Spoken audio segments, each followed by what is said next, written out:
All right, guys, I'm outside. It's a little windy. Hopefully you can hear me.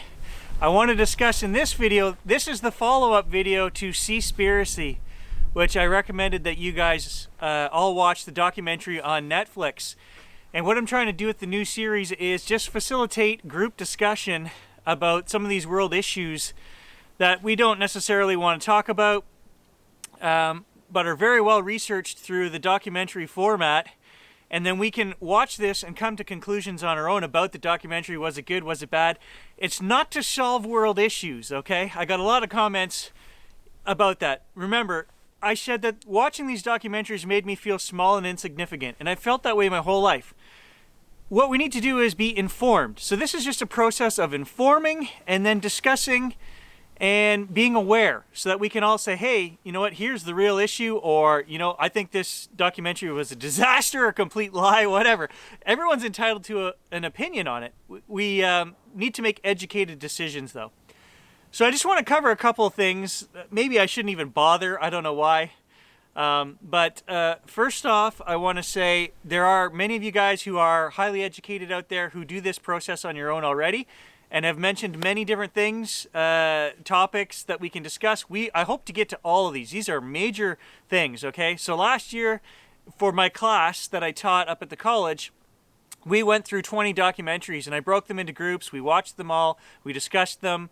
And for some documentaries, they actually have counter documentaries. I had 3 people mention to me, I'm not following your channel anymore. You mentioned Al Gore.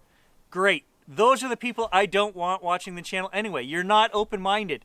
If you shut down because I mentioned the name of a company, the name of a senator or a person or a theory, and you start arguing without even watching the documentary, which we weren't even talking about watching an Al Gore documentary, great, move on. Those are the kind of people I don't want watching the channel anyway. You're not open-minded. This requires a philosophical view where you go in unbiased and you need to be a critical thinker. So, and a lot of people have never been taught critical thinking. And yes, you can be taught critical thinking. That's what philosophy is. Yes, I have taken philosophy courses.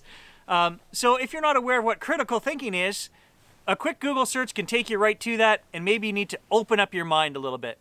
The second one I'm going to address is Bigfoot stuff. Don't put Bigfoot comments on these videos. I want nothing to do with Bigfoot when we're discussing real-world issues.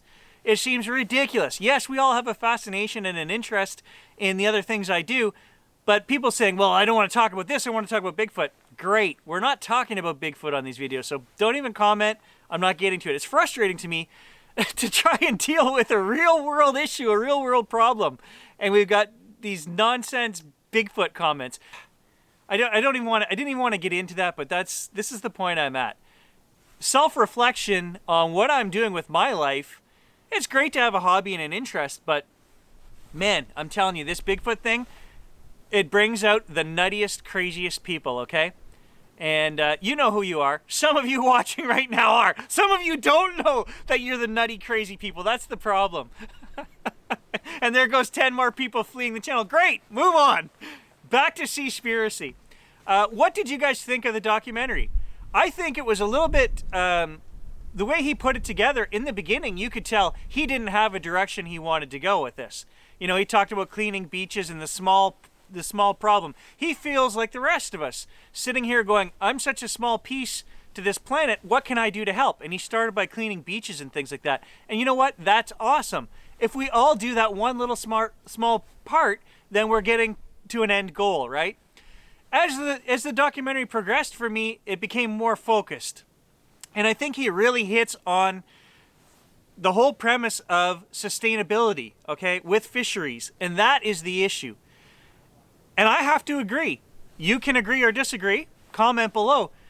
Is there such a thing as a sustainable fishery? He talks about all the ways that are looked at by modern man, you know, fish farming.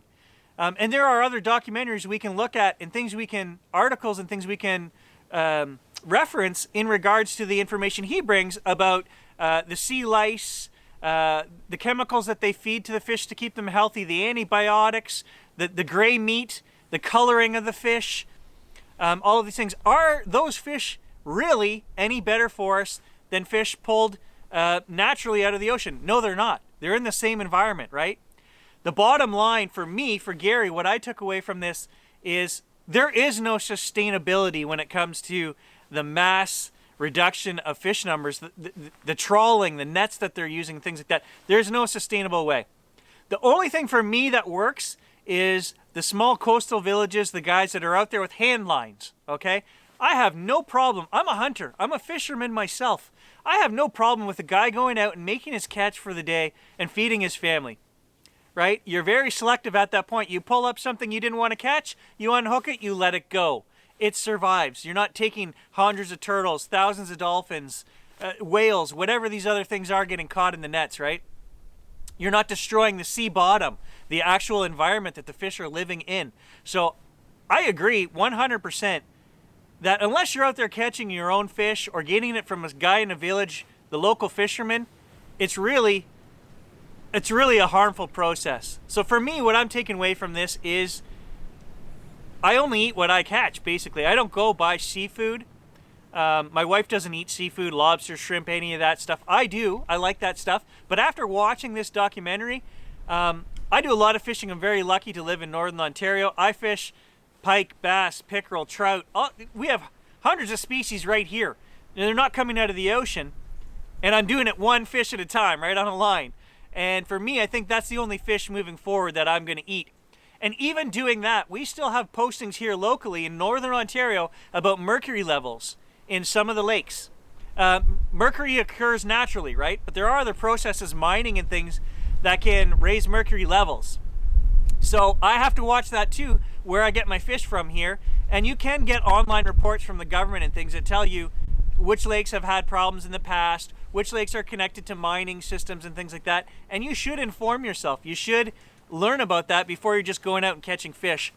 And if you're only eating fish once every 6 months, it's not a big deal. If you're eating it 4 times a week, you might want to do that research. So for Gary, for me, what I took away from this was, yeah, there are a lot of other problems that I had never even thought of. The slave issue with this documentary, all the Thai workers that were out on ships for years at a time. I had no clue about that. That was something I had, even though I teach this stuff at the college, and we've touched on the shark finning operations and things like that. That was part of the coursework that I taught the kids. I had never heard about Thai workers being used as slaves. So that was something new that I found in this documentary.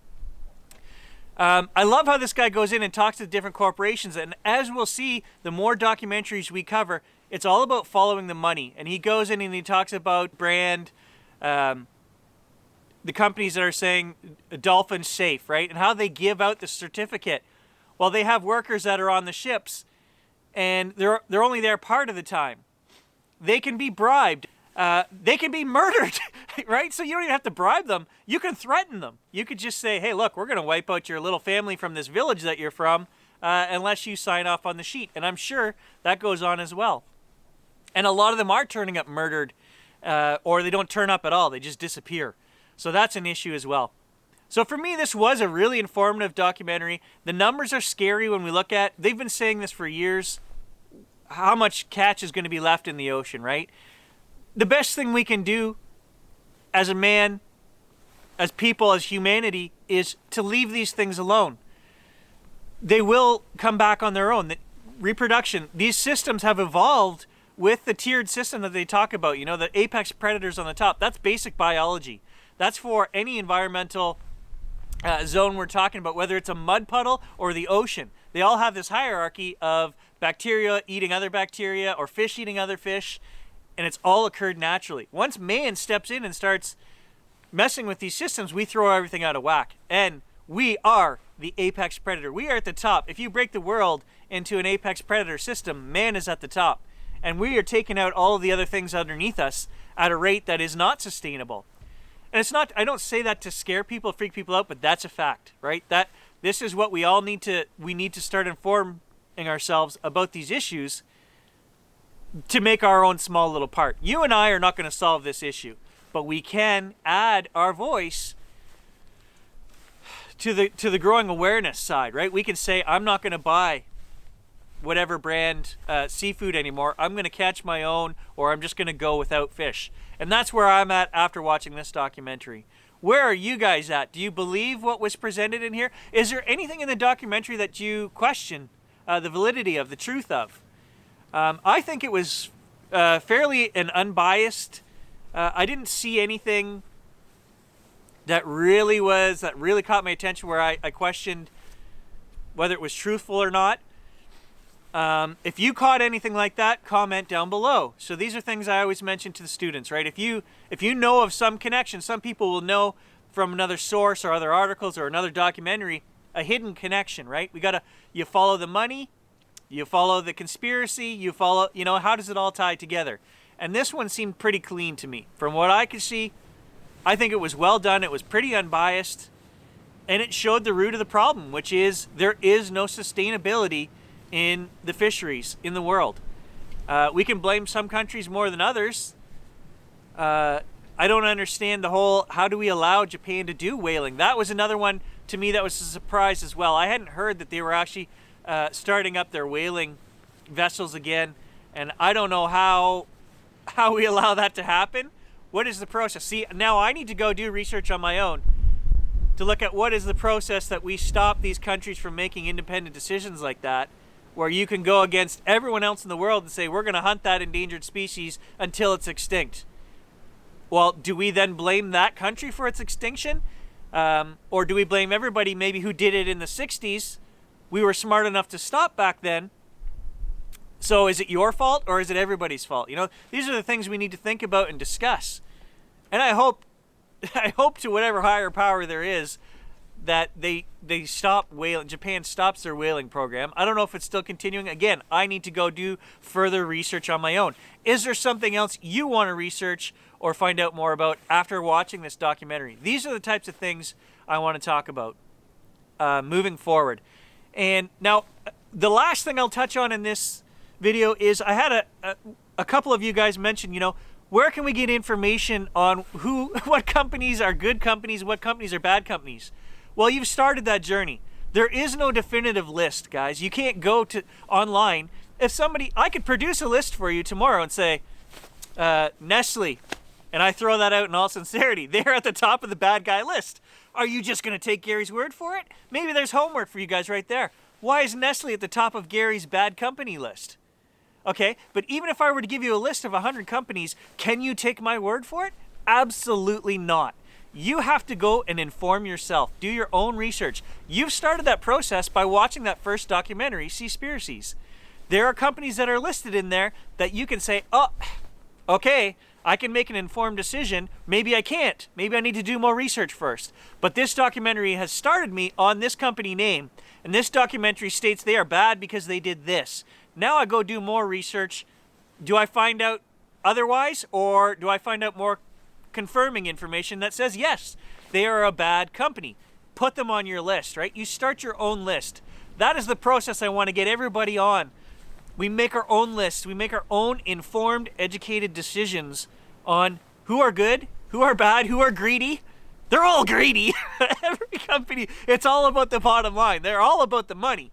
But some will be better than others in terms of sustainability. Not in the fisheries. In terms of what I've seen, that's my stand on this. There is no sustainable fishing, right? Nature will sustain itself. Handline fishing is the way to go. That's Gary's take on this video.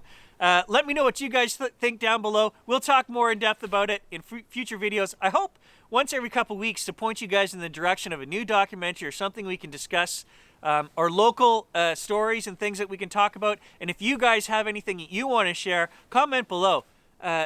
We'll share anything that's informative, right? Try to keep it on topic, though. If this is a Seaspiracies follow-up, try to make your comments, post them in regards to Seaspiracies. All right, guys, thanks for watching. Have a good day, and I appreciate all the support on this new world-saving, enlightening, I don't even know what to call this series yet. It doesn't have a name. If you can think of a good name for the series, let me know. Thanks for watching.